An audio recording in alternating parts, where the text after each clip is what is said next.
things that I want to get into this time is, talk about the things that that you do, I want to say for your clients, but to identify who your ideal client is, and then really talk about what are some of the special things that people need to be considering that would even kind of open the door for one to be with you. Okay. Well, over the years, I've kind of identified who it is that I really serve the best. And a lot of people in the business have sort of put minimum requirements in terms of net worth, income, and so on. I really have found that I don't need to do that. Really, I'm looking for people that meet three sort of characteristics.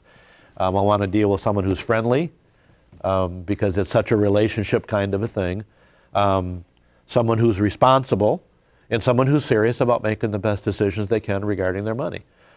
Because what we do is a little bit unique in the financial services industry in that we really help people focus on what I call wealth transfers or wealth leakage. And most financial advisors sort of jump in looking at the investment portfolio and basically try to help people make better investments, get greater return, and so on. And that's important. It's not that that's not important. But I think I can probably bring more value to people by helping them avoid the losses than I can by getting the best gains. And so getting the maximum bang for the buck is an important thing, but there's a lot of money that most people let slip away from their personal circle of wealth inadvertently and unnecessarily. And so that's what we really focus on, is trying to help people identify what are you doing that you're not doing as smart as you could, and stop it and bring that money back in-house.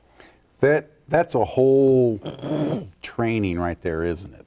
I mean, that you're really helping somebody to understand and kind of rewire some ways that they do business in the household of business and in the business of business. It's like, financially speaking, it's a real rewiring. Sometimes it is. There are a lot of things that we've sort of been taught to believe that are true. But when you step back and take a bigger look at it, you realize, hey, some of this stuff that we've thought was the right way to do it may not be the smartest way to go. So one of my favorite questions to ask people is, if something that you thought was true turned out not to be true, when would you want to find that out? As early as possible. As early as possible for most people. And yet there are a lot of people, there are a lot of misconceptions that people have regarding money. So